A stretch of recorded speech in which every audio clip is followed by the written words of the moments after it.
تأتي المصائب للرجل فيمتحن، إما بأن يعقل وإما أن يجن، إما بأن يسقط ويصبح كالغريق، وإما بأن يرجع إلى أفضل طريق. في المجتمع قالوا مقالة حلوة: إن الحمر يعض لسانه مرة. يا صاحبي مو عيب أن تسقط بيوم، العيب أن تقع ولا تقدر تقوم.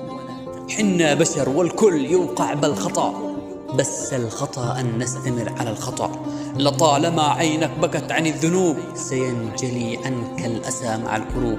إياك أن تحقر وتهزأ مبتلى، من يحتقر سيحتقر بين الملأ.